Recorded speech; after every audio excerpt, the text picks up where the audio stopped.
What's up? Salut, c'est ton boy Fred Bastien et aujourd'hui à l'émission, je te raconte pourquoi j'ai un beau passeport royal blanc comme ça.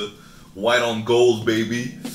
Pourquoi je me suis fait voler, comment je me suis fait voler mon passeport au Costa Rica. Mais avant, la première minute de cette vidéo est une présentation de Pose ton écran. Pose ton écran, ironiquement, je vais te montrer ce qu'ils font sur un écran. Mais ça fait un peu avec le message dans le fond. Moi personnellement, vous savez, je suis complètement dans le virtuel. Je pense que je passe plus de temps dans Internet que dans la vraie vie. Et je le recommande pas en général. J'ai pas toujours l'impression que c'est la meilleure chose au monde pour ma santé mentale. D'ailleurs, il y a même des études dans le monde qui en sont venues à la conclusion que les médias sociaux avaient un impact négatif sur la santé mentale des adolescents. Et même cette étude-là disait tous les médias sociaux sauf YouTube. Alors, bon, j'en profite pour prêcher pour ma paroisse. Puis j'ai une théorie par rapport à ça d'ailleurs. Je pense que c'est parce que YouTube est le seul média social qui n'est pas dans la récompense instantanée, contrairement à tous les autres. Bref, j'essaie toujours de questionner ma relation avec les réseaux sociaux et les écrans dans ma vie. On passe beaucoup de temps sur ces plateformes-là et tous les jours, il paraît qu'on peut scroller jusqu'à 12 étages sur nos téléphones. Alors, je me joins à l'idée de poser ton écran pour que collectivement on se pose des questions sur notre consommation des écrans. Je pense que vous savez, je suis pas un anti-technologiste, je ne suis pas un paranoïaque du futur. Je crois que la technologie n'est pas nécessairement morale. Je crois que c'est l'humain qui est bon ou mauvais et la technologie est un outil pour celui-ci. L'exemple classique, c'est que on peut se servir d'un marteau pour tuer quelqu'un ou pour construire une maison. C'est la même chose. Alors bref, autant d'un point de vue collectif que d'un point de vue individuel, réfléchissons à notre consommation des médias sociaux et de l'internet et des écrans en général dans nos vies. C'est pour nos yeux et nos cerveaux et nos âmes, mesdames et messieurs. Maintenant, oui, j'ai un beau passeport royal, c'est un vrai passeport canadien, puis je voulais tourner une vidéo avant de le rendre au gouvernement canadien. Récemment, je sais pas si vous avez vu le vlog d'une certaine Cam Grande Brune, mais j'étais au Costa Rica avec Camille. On est allé à la fois se reposer et un peu prendre des photos là-bas, you know, that bloggers mode lifestyle. Je dois être bloggers mode partout dans le monde, mesdames et messieurs. Mon Instagram is lit, que ce soit en Amérique centrale ou au Canada dans la neige. C'était vraiment un voyage extraordinaire. Moi, je parle un peu espagnol, donc j'ai eu beaucoup d'enrichissement culturel sur place et vraiment gros coup de cœur pour la végétation et la faune là-bas. C'est ça le hype du Costa Rica. Quand ils disent pura vida, je pense qu'ils parlent des forêts tropicales next level, que t'es dans le biodôme, dans la vraie vie, t'es dans la vraie nature.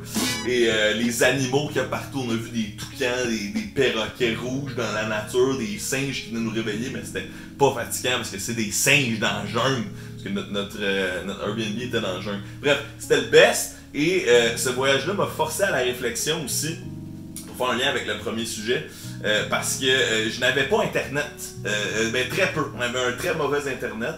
Et même si on faisait des stories, des petites photos Instagram une fois de temps en temps, je n'avais pas du tout mon téléphone sur moi tout le temps. Et ça a tellement permis à mon cerveau d'explorer des nouveaux territoires, de le forcer un peu à être dans la vraie vie et de ne pas être distrait constamment par un téléphone. Mais ça m'a donné beaucoup de réflexions sur ce qui se passe sur YouTube, sur ce que je vais faire dans les prochaines semaines, dans les prochaines années peut-être sur ma chaîne.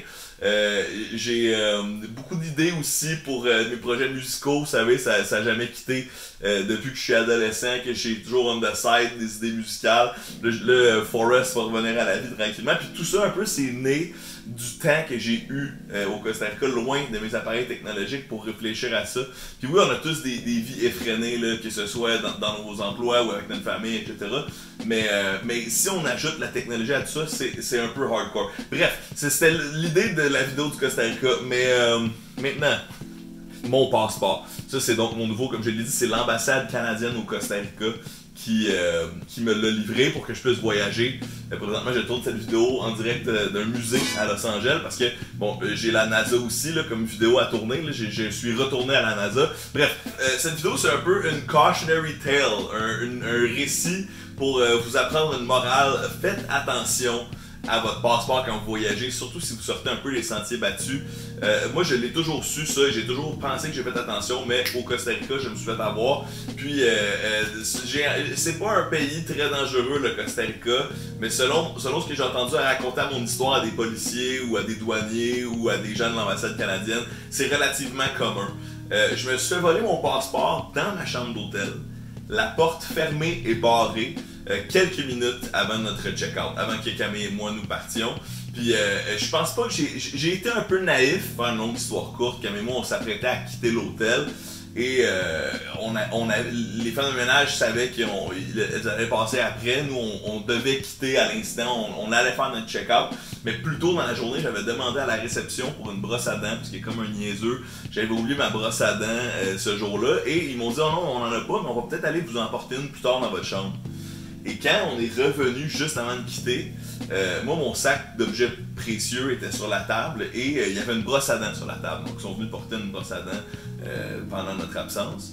Mais à côté de mes objets précieux, de mon sac d'objets précieux, ben, il y avait mon passeport avec mes 2 billets d'avion dedans. D'ailleurs, on avait une vidéo de ça dans le vlog de Camille, entre autres. Et le surlendemain, quand on était rendu à Uvita, je me suis rendu compte que dans mon sac d'objets précieux, tout était là, incluant mes 2 billets d'avion qui étaient précédemment dans mon passeport, et mon argent, mon portefeuille et tout, mais pas mon passeport. Donc, on a donc compris qu'on s'est fait voler le passeport quand la personne est venue porter la brosse à dents.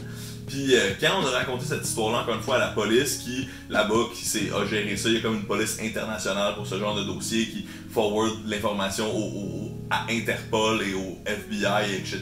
T'sais, la grosse affaire.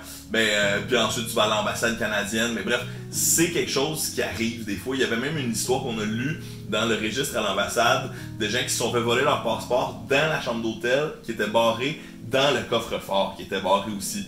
Donc, je sais pas, depuis, je le porte toujours dans un sac Ziploc sur moi, je fais hyper attention. C'est rendu une deuxième nature pour moi, puis déjà, je suis quand même assez distrait dans la vie en général, donc je fais vraiment plus attention. Sans nécessairement encourager la paranoïa des voyageurs qui me suivent, je voulais vous raconter mon histoire parce que je pense que c'est important. Et le passeport temporaire canadien est quand même cool, puis là, ça va être mon moment comme Proud Canadian. Quand je me suis rendu compte que je m'étais fait voler mon passeport, j'étais à 3 jours de San Jose. J'ai appelé l'ambassade canadienne au Costa Rica qui est à San Jose et j'ai tellement été bien reçu et j'ai été... tout le monde était trilingue là-bas. Je me suis fait recevoir et répondre au téléphone et en personne dans un français impeccable. Ça m'a beaucoup impressionné là, que nos services internationaux soient aussi efficaces. Puis bref, moi qui étais déjà un fier Canadien puis un amateur du Canada coast to coast, de me promener avec mon passeport provisoire puis que tout le monde respecte ce document-là. Puis même les douaniers étaient fascinés, étaient comme mais voyons donc, c'est un passeport blanc, j'ai jamais vu ça. Je racontais l'histoire, puis bref, c'est le genre de choses qui arrivent. Puis en tant que proud traveling Canadian, en tant que Canadien errant, c'était cool de le vivre. Donc donnez-moi des pouces, mesdames et messieurs, et merci à le pause ton écran. Il y a des images dans leur stand récemment où ils ont mis sur 12 étages, qu'on se court pendant 12 étages, à voir si ça vous intéresse. Puis juste, prenez un moment pour réfléchir à votre consommation d'Internet et votre nombre d'heures passées devant les écrans par jour. Ça peut faire du bien de prendre une marche, idéalement, dans la forêt. Paix, amour, rock'n'roll.